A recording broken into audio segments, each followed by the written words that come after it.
be able to look at a complete chain of neurons firing in the brain when you have a specific thought so they can map them in 3 dimensions. Now, it takes 3 of those supercomputers to do what your brain, every one of us, can do. So think about it from this perspective. Flip this around a little bit. You are that quantum computer.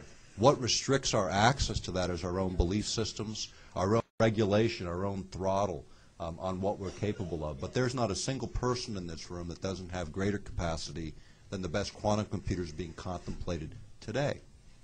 I think that's the generation we're in. We have an opportunity not only to change the way the world looks, but change the very way in which we function as human beings, collectively, separately, and ultimately as sovereign individuals created, I believe, in the image of the Creator itself, whatever that means to every one of us.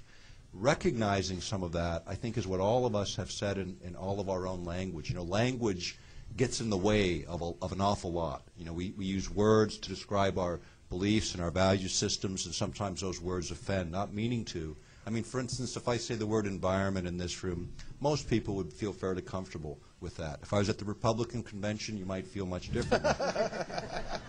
But if I use the word stewardship in the Republican convention, there would be there. And we're really saying the same thing. You know, you can say a 4-letter word in church and offend everyone, or you can recognize that the value and language that we use either builds people up and is constructive or destructive, and being sensitive enough to other people's belief systems, I think, is the challenge. You know, where we are today is, I think, at that pinnacle where we're either going to decide to reshape this world in a very, very different direction, and it's going to come from the sovereignty of each individual acting on what we know to be true. You know, I used to contemplate the issue of faith as a young person and wonder about this mystery, and I was raised a Catholic and never was confirmed. And the reason I wasn't confirmed was with a conversation with a priest, and I said, explain to me what is faith. Couldn't do it. He couldn't do it. And for me, after many years of thinking about it, faith is very simple. It's acting on what we know to be right and true. Doing something, coupling what's in our heart, what's in our minds with a real action. You know, I'm very far off place from the mainstream. I live in Alaska. And, I mean, most of you probably heard me on radio or heard me in a different forum or another. And you can do virtually anything from where you sit at the moment if we just begin to act within the realm of our own influence. That's not saying that you'll do the same things as anyone on this stage or anywhere else, but each of us has a sphere of influence that we can impact. And we need to begin doing that. Don't leap beyond that. That creates anxiety, creates tension, it creates all kinds of negative emotion because you're beyond the place where you're supposed to be. Your calling is right where you're at. It's not about where you've been, it's not about where you're going, it's what you do in the moment and how you affect change in the moment with those things around us. And I think when I look at all of the things that have happened, I think of the analysis of what's a small thing and what's a big thing. There are no small things. You know, and I think back on some of the things that have happened in the last 12 years that have shaped the direction of my research, and it's in what most people would call the very small things, where someone just like you, just like me, acted on what they knew to be right and true and did something. You know, and I say to folks, there's a very simple way to do this on a regular basis. I've said it a lot. Take and write down the one issue, whether it's anything we're talking about here at this conference, anything that you're hearing in this conference, write that thing down. Write down just a couple of things that you can do in less than 10 minutes and begin doing it. You know, and that changes everything when you recognize that you're part of the most incredible organic, I call it the organic internet. It's the human race. You don't have to wait for leadership. You're standing in it. Each one of us knows intuitively and absolutely the directions that we should take. Usually it's our own belief systems that say, oh, I can't. You can.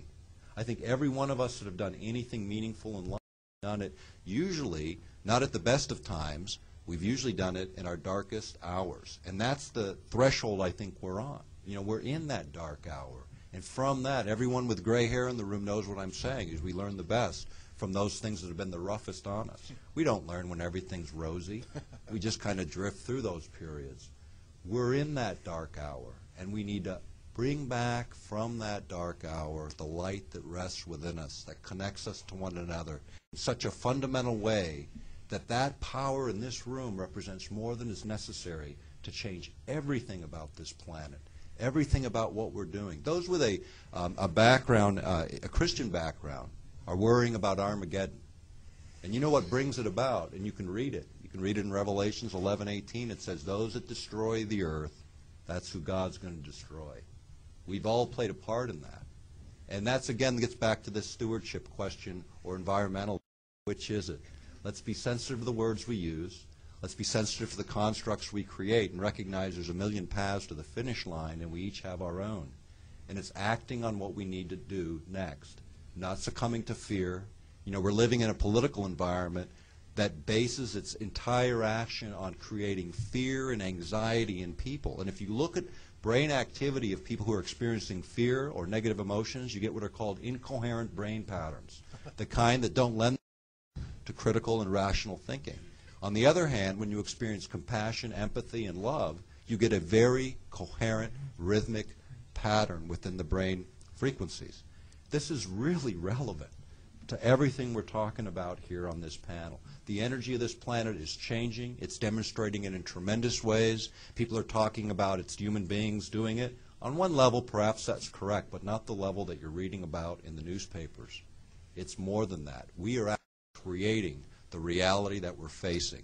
And if we allow that reality to be created on fear, then we will have those wars. And we will have even more incredible wars than ever before, because the technology that we have today is the very technology that can either destroy this earth or change it dramatically into a direction where all of us recognize our own power and begin to act on it. We need to step out of our limits, rise out of the ashes of our apathy, and change everything about the planet, starting with the small things that surround us every day. Amen. Amen.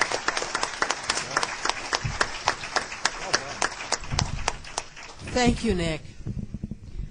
Our next speaker is well known to everybody in this room. Except that guy. Whoever he is. He's the publisher of the Delphi Associates newsletter. He's a teacher of spiritual remote viewing. He's made hundreds of very accurate predictions psychically, and he's going to speak to us next.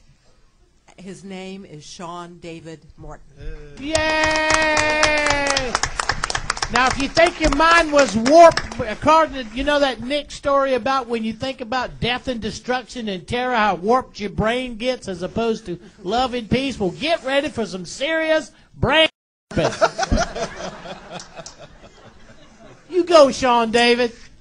You know, I've been a fan of Daniel Brinkley's for years, and I kept thinking to myself, man, if I could only get struck by a bolt of lightning, I too could have magic powers. And I did everything. I played golf in the rain. I talked on my cell phone in a storm. I didn't stand under trees when a tornado was coming by. Every single thing I could do. Not a spark. Not a flicker. So one day I'm sitting around my house in my underpants, nothing better to do, and I took a knife and I looked at the toaster and I jammed that knife in the toaster, and I received the amazing ability to shake on the ground and poop my pants. That's what I got. And it took me years to figure out, do I use this ability for good or evil? Anyway, you know, the thing about these panels is I always feel like I think we should all be wearing white shirts and black ties with pocket protectors. I feel like the Japanese scientists in Godzilla that they're always trying to warn people that, you know, ships are disappearing and tidal waves are coming, and that, no, honest, Godzilla, he really out there. I swear to God, we must defend Tokyo. And I always remember that the scientists, nobody ever believed them until Godzilla was you know, cruising for hookers in downtown Tokyo.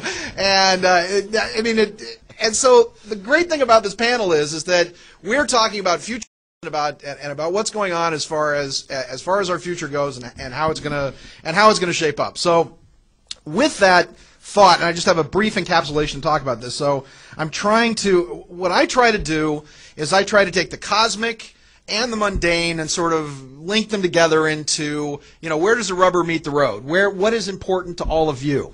Angels are all great and they're all wonderful and they're all fluffy and they bless us and they protect us, but you know, the angels didn't pay my month, so I have to think in terms of that. I have a message for you.